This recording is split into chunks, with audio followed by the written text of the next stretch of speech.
You ask for it, so you will have it. Ladies and gentlemen, let's talk about sex.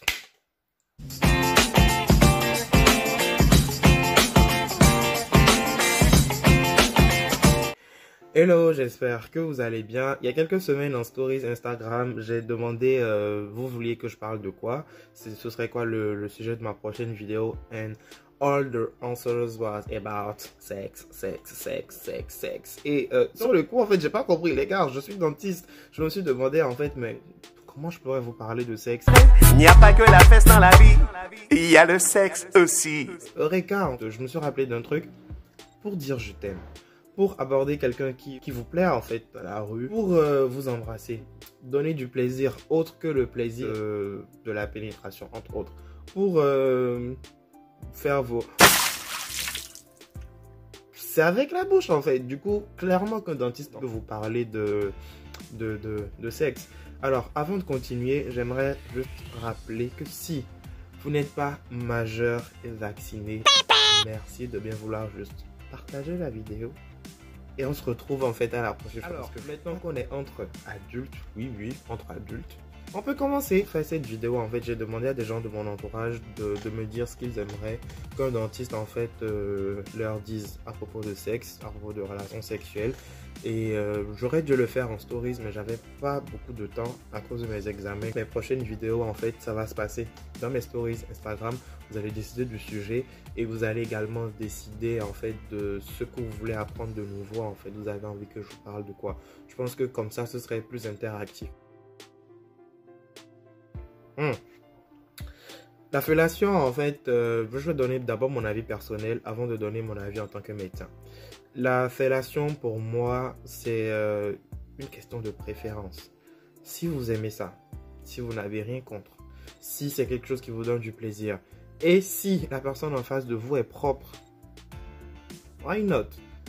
Pour moi, c'est juste une affaire en fait de préférence. Aussi bien la fellation que le cunnilingus, hein, c'est tout ce qui est plaisir orogénital, c'est vraiment à chacun de voir. Maintenant, d'un point de vue médical, à ma connaissance, en fait, je ne sais pas, je n'ai pas en fait connaissance de contre-indication. La verge, en fait,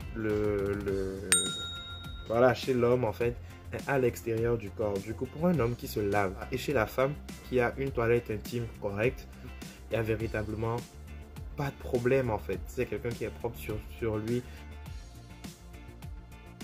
C'est très important que la personne en face de vous soit prête à faire ce que vous avez envie de faire.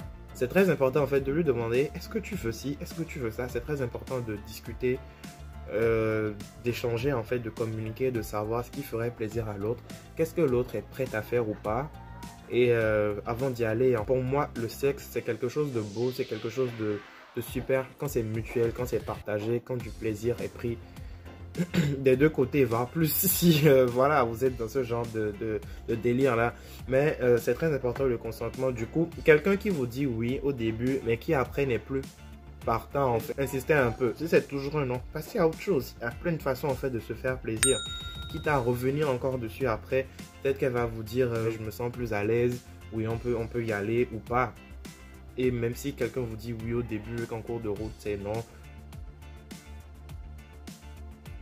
Et cette phrase-là qui dit que... Une femme qui te dit non, en fait, c'est un oui. En fait, les gars, arrêtez.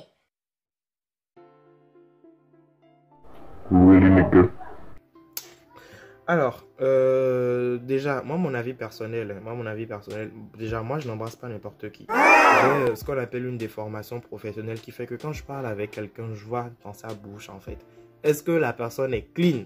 Est-ce que tu es propre? D'abord, il n'y a pas vraiment de contre-indication. Tu peux embrasser qui tu veux. Sauf que quand vous vous embrassez, vous échangez en fait des microbes. Et si la personne est en bonne santé apparente et que toi aussi tu es en bonne santé apparente, il n'y a aucun souci en fait à ce que tu embrasses.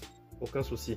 Le problème viendra lorsque les défenses de ton corps ne pourront plus en fait te défendre contre ces agents microbiens externes là que tu apportes et qui sont là au niveau de ta cavité buccale. Du coup, c'est pour ça que c'est important d'aller en consultation régulièrement, je vais toujours vous le répéter, au moins une fois par an, allez voir votre dentiste. Je pense également personnellement que la bouche, c'est une partie de notre intimité.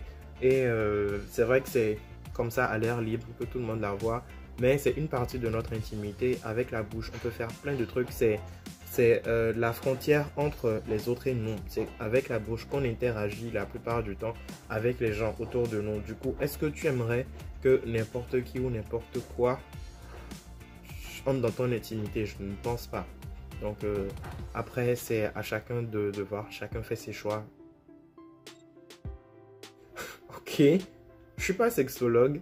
Donc là, c'est plus un avis personnel que je vais donner. Avec les préliminaires, en fait, vous pouvez faire durer vos relations sexuelles pendant plusieurs heures.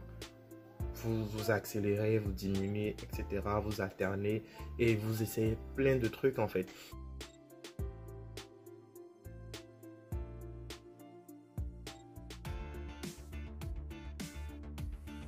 Certaines personnes qui sont plus sensibles à certains aliments. Il y a des gens qui vont vous dire par exemple comment je mange tel ou tel truc, ah, ça me donne une trique de ouf, etc. Donc communiquez en fait avec la personne qui est en face de vous, donnez envie à l'autre en fait de faire des choses, des bails sombres en fait avec vous. Effectivement, la Saint-Valentin, la fête des amoureux, désolé pour nous. Loser. Que vous savez que vous allez voir votre bae, la personne avec qui vous allez prendre le dessert et qu'après vous savez qu'il y aura un dessert encore. C'est important d'être propre sur soi. C'est important d'être propre sur soi. C'est très important de savoir qu'on est en bonne santé, qu'on ne va pas refiler des conneries à l'autre. C'est d'aller faire votre test du VIH/SIDA. On ne le dira jamais assez. C'est très important de faire son test. Surtout si vous comptez ne pas vous protéger. Si par exemple, Carto, vous avez prévu être avec votre mari, votre femme, votre fiancé, je sais pas, quelqu'un avec qui vous sortez depuis une longue date et vous avez prévu le faire sans vous protéger, vous pouvez faire un tour chez votre dentiste, ce serait super. Les maladies sexuellement transmissibles ont ce qu'on appelle des manifestations précoces en bouche, c'est-à-dire que lorsque vous êtes infecté par une maladie, une infection sexuellement transmissible, avant qu'elle ne se déclare au niveau du reste de votre corps, là, ça commence d'abord en bouche. Plein de maladies comme ça que votre dentiste peut vous aider en fait à diagnostiquer assez tôt. Donc si vous avez la possibilité une fois par an d'aller voir votre dentiste, même si vous pouvez avant le 14, juste pour un check-up de routine, lorsque vous allez chez le dentiste et qu'il voit en fait l'état de votre bouche, s'il retrouve des lésions qui sont suspectes, il vous enverra faire certaines analyses auprès de centres spécialisés, notamment les tests pour voir si vous avez une maladie sexuellement transmissible. Et ce qui est top, quand vous allez faire ce test-là, en fait, c'est qu'il y a un accompagnement psychologique. J'ai fait mon test il y a quelques mois et même avant déjà de faire le test, on vous prépare à l'éventualité d'avoir un résultat qui ne vous fasse pas plaisir, en fait. On vous demande, est-ce que si jamais le résultat est positif, est-ce que vous avez quelqu'un de confiance avec qui en parler? Est-ce que vous pouvez démarrer votre traitement genre le plus tôt possible, etc., etc. Si c'est négatif, on vous donnera en fait certains conseils. Et c'est un peu... Je comprends en fait ceux qui ne vont pas faire le test parce que ça peut faire peur. Même moi, ça m'a fait peur. Même lorsque je sais que je n'ai pas de pratique sexuelle à risque en griffe. Le sida, vous pouvez le contracter dans votre vie de tous les jours. Il suffit d'être en contact avec le sang d'une personne infectée. Alors, je suis à la fin de ma vidéo. Merci de m'avoir suivi jusqu'ici. N'hésitez pas à partager si vous avez trouvé que c'était intéressant. Et on se retrouve également dans mes stories Instagram. Là où vous pouvez décider de ce dont je vais parler dans mes vidéos. Là où vous pouvez me poser absolument toutes vos questions. En attendant la prochaine fois, portez-vous bien.